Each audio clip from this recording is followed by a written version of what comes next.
Welcome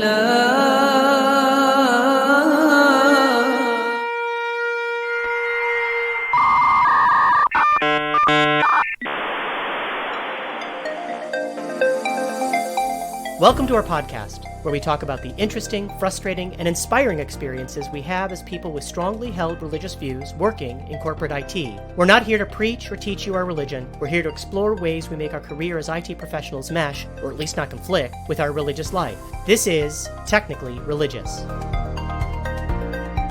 Religion has a lot to say about modesty, from clothing to behavior to even thoughts. Much of it is misunderstood from the outside perspective. The concept central to the idea of modesty is one of boundaries. In tech, we also have to set boundaries, from who has access to certain types of data to what work hours mean to which deliverables are in or out of scope to the tasks are considered part of our regular job. In this episode, we'll explore the nature of those limitations and how our religious, moral, ethical point of view can inform our tech life, and vice versa. I'm Alex Navarro, and the other voices you're going to hear on this episode are my guests, Faria Akram. Hi. And Yum Darling. Hello. Thank you, ladies. All right, so if you are new to the podcast, we start each episode with a moment for everyone to be able to introduce themselves, have a shameless plug, or basically engage with you in some other form. So Faria, why don't you go first? Hi, I'm Faria. I'm a mental health advocate, storyteller, dancer, and co-host of a podcast called Vulnerable Views. You can keep up with what I'm doing in all those areas on my Instagram at Following Faria and my website, followingfaria.com. In terms of religion, I was raised as a Muslim and still identify as such. And Yum? Okay. My name is Yum Darling. I am a community manager by day, and by night, which is very long, I am a mom to 2 children. Which is why I'm hiding today at my parents' house so that you don't have to hear my dog, my cats, my children, and my husband yell at me all at the same time. I don't really do much on social media, so don't bother following me. I was born in Israel, so culturally I'm Jewish, and I have gone to Jewish schools pretty much my entire life. So that is where the bulk of my religious education is. But spiritually and religiously, I just like learning about religion. So I have a little bit of Buddhist knowledge, which isn't really religion if you're technical, but whatever. And Judaism, paganism. So ask away. I will be happy to, answer your questions. And just to round out today's podcast, my name is Alex Navarro again. I am the founder of a creative agency called Running Bear Production House. You can follow us on Instagram at that same handle. You can also find us on our website, which is that same name, runningbearproductionhouse.com. And I was actually raised as a Catholic by a Catholic mother and a father who was a Jehovah's Witness at the time. I didn't stay that way. We'll probably get into that later on in the podcast. But now I identify as a non-denominational Christian. So if you were not able to keep up with those amazingly short introductions, relax. It's okay. We're going to have everything posted in the show notes for you, so you can just sit back and enjoy the conversation and let the amazing ideas flow over you. So moving on to our first topic of discussion. When you hear the word modesty, what ideas or reactions does that conjure up for you in a religious context? So when I hear the word modesty, one thing that comes to mind in a religious context is a story of the Prophet Muhammad, peace be upon him. And to those who know the story better than I do, I might mess up some details. I apologize. But there's a story that he was traveling with another man, and they saw a woman who was, quote unquote, immodestly dressed in some sort of way, right? But the prophet, instead of telling the woman, oh, you shouldn't be wearing that, or you need to change, or whatever, because his friend was just staring at the woman, he, I think, took his hand and, moved his friend's face or covered his eyes, or averted his gaze in some sort of way. And that's always struck me as really powerful, because I think a lot of times when I hear the word modesty, even absent from religion, it's talked a lot about women and what they should or should not be doing. So that story, when I heard it as a kid, always really struck a chord with me, because it just reminded me that modesty is so much more than clothing, right? Which I think we'll talk about as well. But it's also on men to be modest and to do their part on all people. It's pretty much the same in Judaism. Modesty is, how did an old friend put it? It's about women being a team player, and the whole interaction between men and women and modesty is that modesty equals privacy. Tzniut, or modesty in Hebrew, is about how much you respect yourself and how private you would like to be. So it really is the woman's decision. Now, of course, there are guidelines, if you will, if you would like, to how you could dress modestly. And everyone will have a different opinion on that. I'm sure we'll get into that later. But yes, pretty much the same story there as Faria. You know, we tell our men, if you don't want to pray in front of this woman who is distracting you, go somewhere else. Well, and it's interesting that when we hear the word modesty, it seems like the first thing that comes to mind is how we dress or how others are dressed. And that's definitely something that was drilled into my mentality when I was growing up as a Catholic, because there are definitely certain rules that you had to abide by when you were entering into the house of God.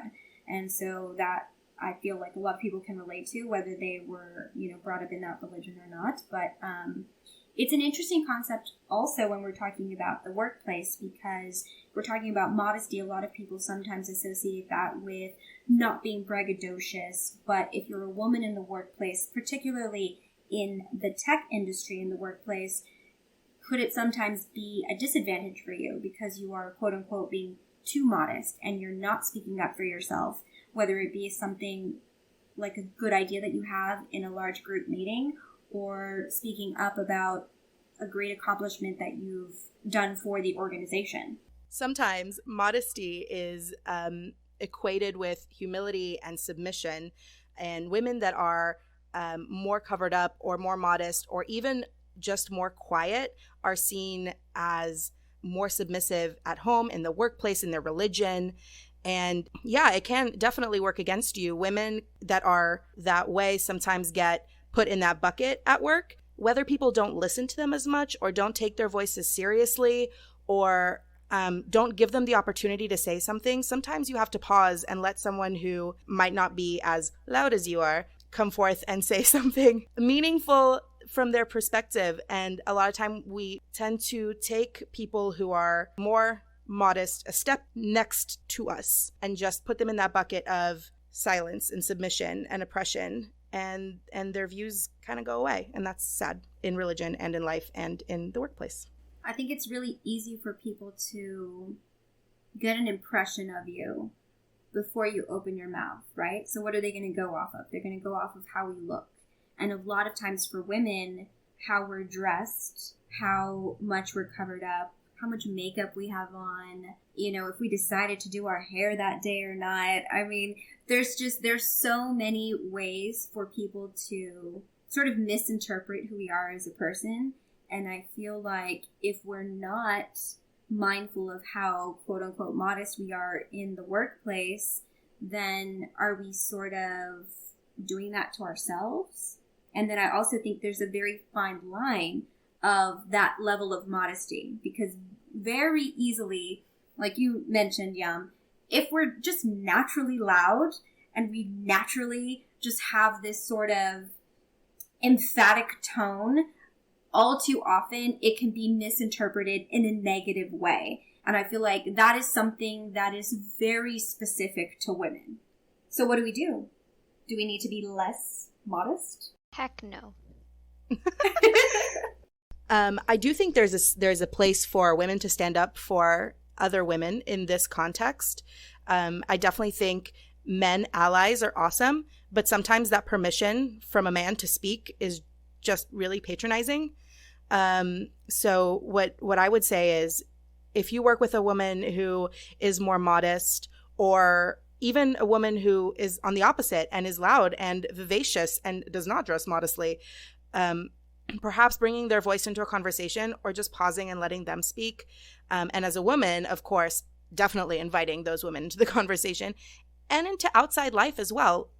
Especially in the tech industry, I find you make really close friendships and you do things outside of work. And sometimes the women who are seen as more religious, I am doing air quotes, aren't invited because they're seen as they would not enjoy this simply because of the way they dress and what we think their religion is.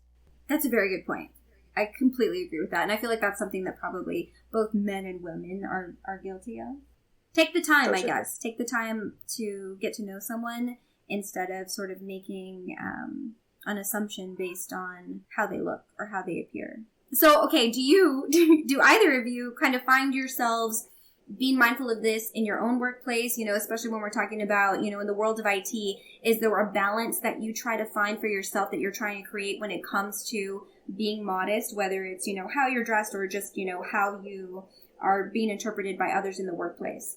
I don't think I really take that into consideration, to be honest. Yeah, so I had a great conversation this week where someone told me I should enter every room with the confidence of a white man. And so that's something I'm working on having. Oh my God. That is gold. That needs to be get me fired. That needs to be on bumper stickers. I want a T-shirt that says that. It's amazing. Yeah, no, it was very eye-opening, right? And I think, and we could have probably a whole nother podcast episode on just confidence itself. Right? But I think it relates to modesty, to your point of how you carry yourself, right?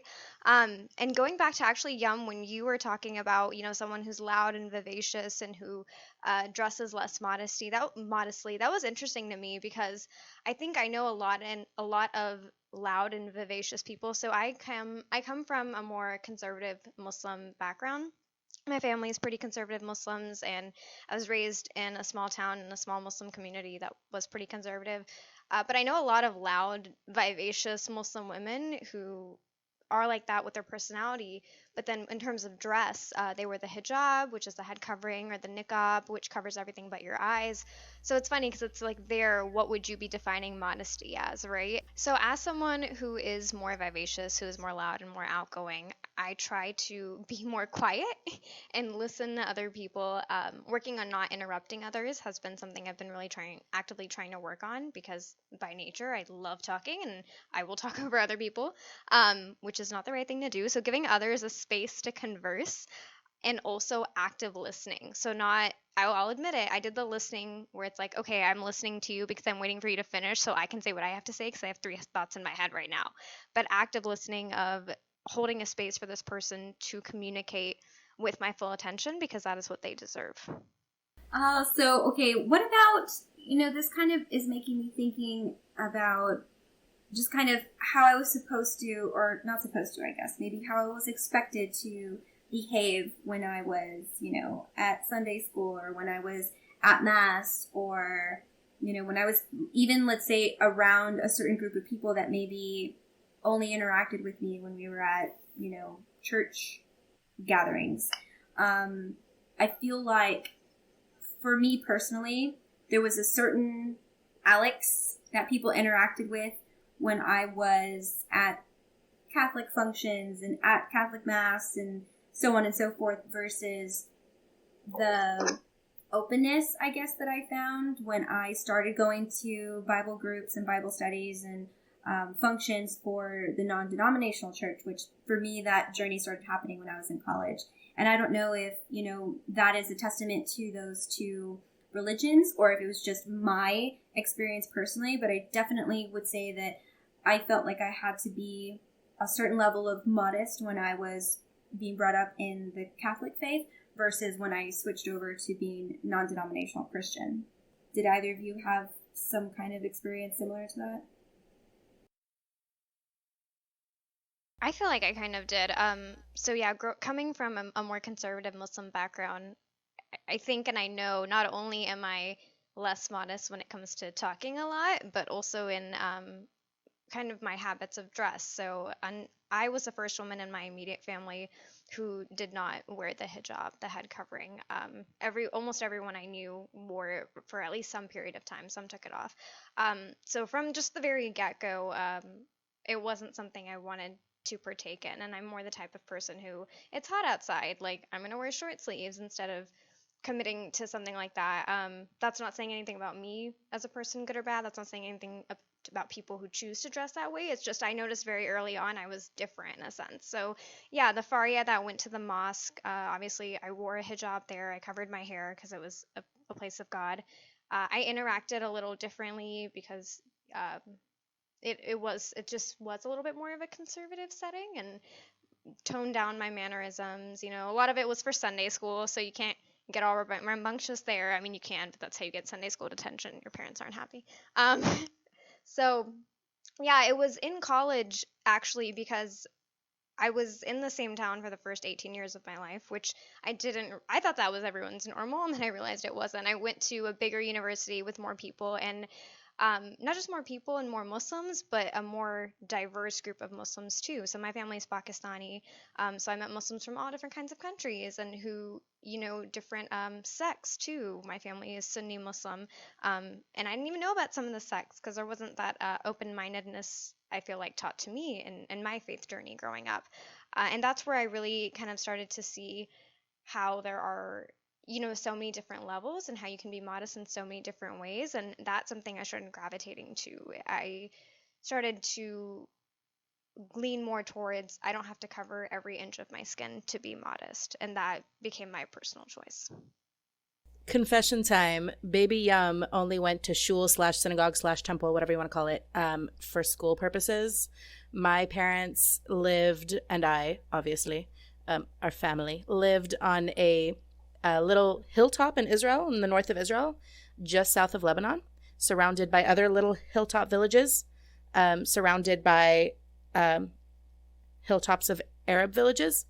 And I went to school with most of the people in the surrounding areas.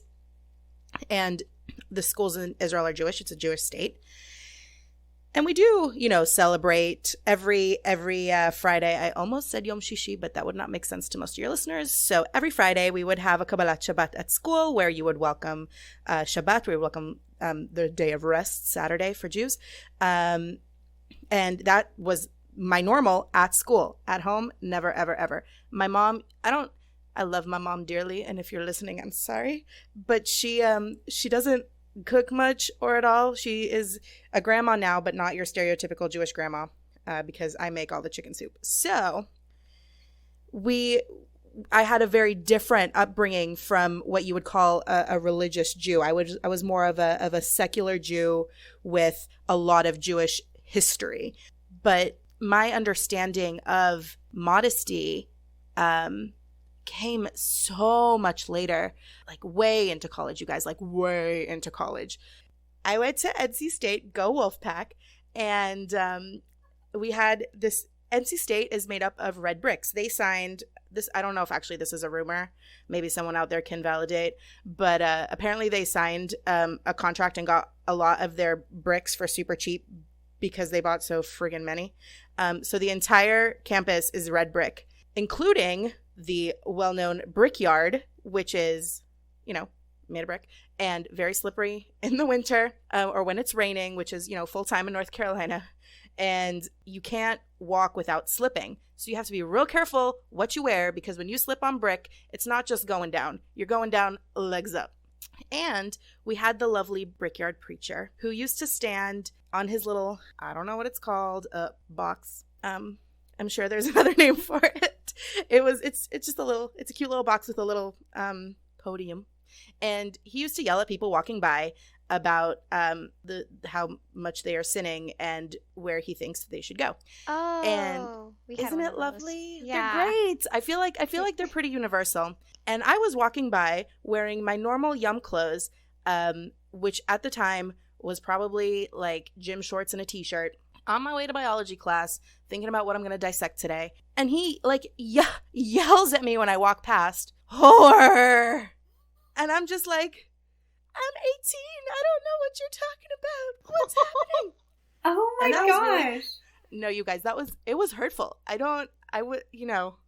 Totally not what I was expecting. Of course, it was raining that day, and I slipped and fell, legs up, right in front of him.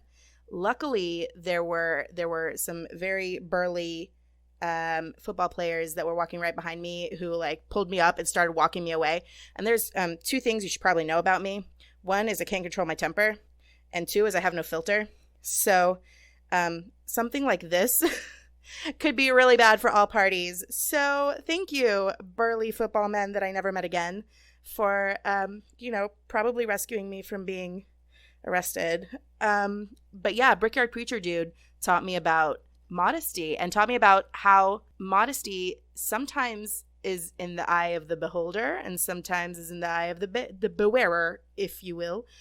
Yeah, so that was really an eye-opener for me. That's a really interesting point that you bring out about, when we're talking about modesty in terms of our appearance and more specifically what we're wearing or not wearing. That's an interesting question. Is it the person's responsibility who is wearing the clothing, or is it the person's responsibility who is viewing the clothing? And then, to take that a step further, if we're going back to the story that Faria shared earlier about, sort of averting your eyes, if you will. And I'm going to attempt to say this correctly, so Yum, help me if I botch this. But when it comes to the halacha, that says, thank you. That says, don't pray in front of an immodestly dressed woman. And we have to define those terms, right? So are those terms in the eye of the beholder? Are the terms in, the person who's wearing the clothing? And then to take that even further, maybe go pray somewhere else. So I think I'll go. I don't know too much about Judaism, so not speaking to these specific rules or trying to offend anyone. But when you say that, Alex, it actually reminds me of my favorite Bollywood movie, or one of my favorite Bollywood movies. There's a line where the lead actress or whatever is talking to her sister, and she's like, "Why did you wear that to the temple? Everyone at the temple was staring at you." And her sister's like, "Well, if everybody in the temple was staring at me instead of God, that's their problem, not mine." And I was just like, yes, because I love that scene. And I recognize that not everybody has that opinion, but I do. With that, I think it opened up that I lean more towards it's on the responsibility of not the person who is dressing or appearing that way, but the other, because I think, yes, modesty can be very physical, right? In terms of dress, in terms of makeup, things like that. But my take is you don't know that person's intention behind it, right? Like, my mother, I think the first time, I was really bonding with your story because, I love my mother a lot more than I'm sure you liked that preacher, but she called me like a whore once. I was 16 and I wore red lipstick for the first time, and she said I looked like a streetwalker, but she said it in Urdu, so to add some color to this podcast, her exact words were "Sarak ki aurat lag rahi ho," which means you look like a woman of the night, which meant hooker. And I was like, "Thanks, Mom, I'm 16 and you and Dad said I could wear this, and now that I've worn it, you're mad." So sorry, side insult. I know, it sounded so beautiful. She was like, "Why do you look like a woman of the street?" I was like, what? I didn't even know it meant like hooker. Like, that part came later, by the way. I was like, I am a woman and we're about to, woman of the night. Yeah, I was like, I am a woman and it's night and we are about to go somewhere. Like, it didn't click till later. Bless my baby Faria heart. Because I was like, why are you mad? Yeah, my dad was like, it's fine. I was like, wait, but she seems upset. So I lean more to the side that it's the responsibility of the person who is seeing or witnessing any other type of dress, or the person who is dressing quote unquote modestly or immodestly, because I think intention plays a big role in that, and we don't know people's intentions, right? We don't know what's going on in their head, but what we do know is our thoughts and feelings, and what we can control is our actions and how we choose to react or handle a situation that we feel is immodest or too modest, or however you'd put it. I'm just gonna say that once I was the on the side of the bewearer. It is in the eye of the bewearer what he or she thinks is modest.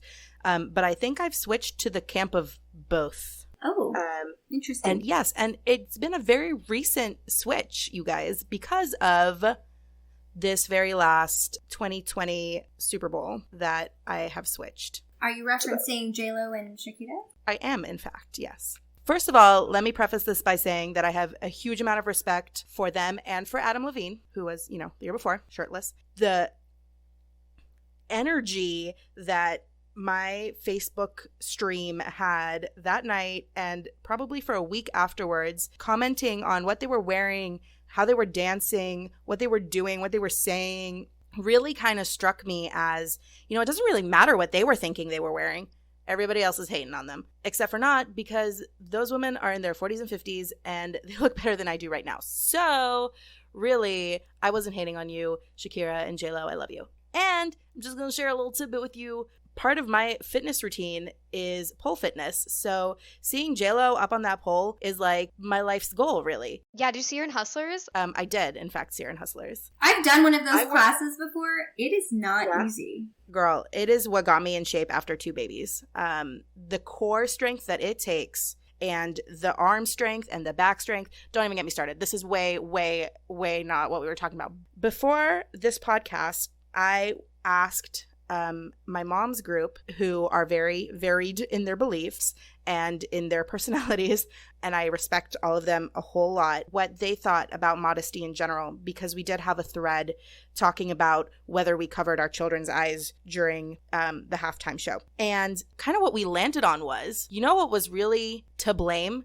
was camera angles. And I'm going to bet that the person behind the camera who's deciding where the camera is going to go and what it's going to look like was not a woman. So at the end of the day, when they're saying, well, J-Lo shouldn't have done that like widespread slide. Excuse me, how are you going to slide without like widespread legs? People who have never tried to slide are saying this. But people who are saying that because, oh my gosh, the camera was right there. Who put the camera right there, ladies and gentlemen? Not the ladies. So I think there is something to be said for the people who are watching. To bring it back to Israel, there was a situation in the military where Israel wanted religious men to serve in the military. And in Israel, everyone at 18 serves, and religious men often get exempt to go study. And Israel said, nah, actually, you're going to go in and be part of the military. You're going to serve as well for your 3 years. And they said, we can't serve, or we can't. So they have the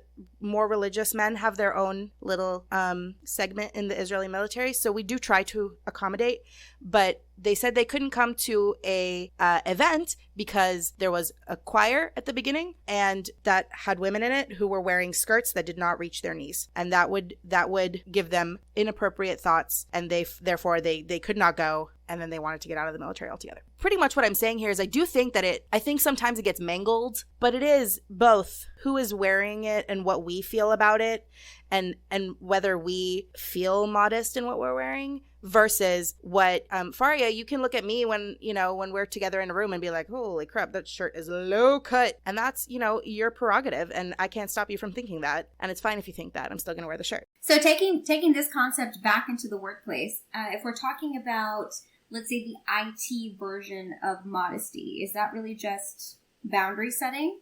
And then, are we sort of setting these boundaries to sort of protect people from themselves, whether that be, security risks, or whether it be potentially preventing you from getting eyed for a promotion because your direct supervisor is getting the wrong impression from either your low-cut shirt or maybe the fact that you wear ripped up t-shirts and jeans to work every day? When is it okay to have boundary setting in the workplace when it comes to modesty? So I think IT is a really interesting subsection of people, especially. So I come from a small business SaaS background, and the people I worked with came to work in leggings and ripped up jeans, and every time the company wanted to give us a gift, it was a hoodie. Like this is the kind of people that I worked with, and they were expecting the same for me. There was never an expectation that I get very, very dressed up to come to work. In fact, some of the women who did come to work more dressed up, and I'm not talking like more modestly, because those t-shirts come up to your neck, so it's not that kind of a problem. I'm just talking about like, sharper, more sharply dressed. They were seen as the ones that were trying too hard. Yes, they were most of the time saleswomen, and they needed to feel the part in order to speak the part. Nobody sees them. Where we do most of our sales by phone, but it was important for them to feel that way. And I do think that more and more we are coming to a place where work and life are intersecting in a way that it hasn't before. And I think boundary setting is probably one of the most important things that we can do for ourselves. I don't know about you too, but I'm a millennial. And what we kind of grew up on was a work-life balance. But I heard on a radio talk show that Gen Z is actually talking about work-life blending, where they want businesses to be more okay with their life and their work really being one thing. If you expect me to answer an email at 7 p.m., it's okay for me to go to the doctor at 10 a.m. and for you not to know about it. See what I'm saying? Like it's more of a blending than it is a separation, which is what we were taught to want, right? They were like, you're going to find a 9 to 5 and then you're going to leave your work at work and go home and do your thing. As a community manager, that's impossible. I answer emails all the time. I answer emails on PTO. Not that I should, but I do. Am I inviting people to treat me a certain way? Probably, and I should probably stop. That's kind of expected of me at this point. At what point do I say, I have this amount of self-respect, which is related to modesty, because modesty is having enough self-respect to dress in a way that shows that you are not trying to be overtly sexual or overtly whatever, or maybe you are. Good for you. So is it maybe because your boundaries have become less modest that now this is sort of what's expected of you because this is the impression that you've given to people and that's what they've perceived in terms of your availability, in terms of, your work-life blend or balance or lack thereof? Is it sort of, we're setting these boundaries by determining how modest we are with our time, with our words, with our actions, with our dress. So kind of like what you were saying earlier, I think that it does fall back on us a little bit, but it's still also in the eye of the beholder. So I would agree, actually. I think it's both. Welcome to my both camp. Population 2, you and me. But when it comes to IT, there are definitely certain scenarios where being more modest is without a doubt a plus, right? Like if we're talking about security measures, if we're talking about just really kind of helping people to protect them from themselves. Because you may not be a malicious user, but you may just be a user who's too busy and trying to do too many things at one time, and then you become a security risk to the organization. And you should have been a little bit more modest about your passwords. Yeah, I think you're right, Alex. I think companies need to be very modest with the access they're giving their users. And I think users need to be respectful of the boundaries that they're setting and the boundaries that their work is setting. I know a lot of times we get, for example, laptops from the companies that we work for, and perhaps being respectful to yourself and being respectful to the company and not using that laptop as your personal machine and inviting in security risks that way. Or even just, at the end of the day, IT can go in and take a look-see and see everything you've Googled for the past, however long you've been working for the company. And do you really want that? Because I don't. Right. In case anyone was unaware that is going on at their workplace, it's definitely happening, and you should adjust accordingly. Okay, I'm gonna be honest. I have a lot of BuzzFeed articles, the ones that are like incentivizing you to buy this thing under $15 because you need it in your life, and it's because they pop up, and I'm like, bookmark, save, go look and buy all the things later. So yeah, sorry, office people. Faria, that is the least of their worries. As a side gig, I am a writer / editor, and my biggest issue is Googling how to murder people. But we can talk about this some other day. So would you say that, just to kind of bring this back and kind of round it out, is there something from your faith or your religion that maybe you think IT could learn from, or maybe even that you've taken that principle or that idea and it's carried over into your professional life? Yeah, I would say don't be afraid to be open-minded and challenge what you've been taught, because I feel like this is like, take a drink every time she says she came from a conservative background. But yeah, like I didn't question things for 18 years, right? And just kind of accepted what I heard and believed, which was all great and wonderful, but maybe not the best fit for me, right? So I think also as someone in her early career, I'm at just my second company right now out of college, so being new kind of in that early career stage, there was a lot of maybe XYZ is exactly what I need to do to advance or to meet the goals or to do the things. And I get afraid to challenge or to speak my mind or to say something different because it's not the way it's always been done. And so, yeah, just kind of learning to be open and to trust myself, I think, is something that resonates with me in modesty or in faith and also in the workplace. I'm actually going to draw from my educational experience about theology in general, and across the many religions that I've learned about, both pretty in depth and just surface level. Almost every single religion, way of life, anything, whatever you want to call it, spirituality, has some sort of need for either privacy or tzniut or modesty or whatever you want to call it. And I think companies can learn from that as well, especially in IT.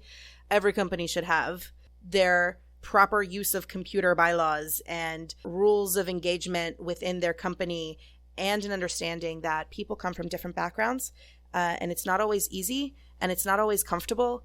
And sometimes it gets real awkward if you meet, for example, a Jewish man who will not high five or will not shake hands, or a Jewish woman who won't give you a hug, which is apparently, accepted or expected of women nowadays. I think that's this generation's "you should smile more." But I do think that every company should understand modesty, understand self-respect, understand boundaries. We'll see when we get there. Thanks for making time for us this week. To hear more of Technically Religious, visit our website, technicallyreligious.com, where you can find our other episodes, leave us ideas for future discussions, and connect to us on social media.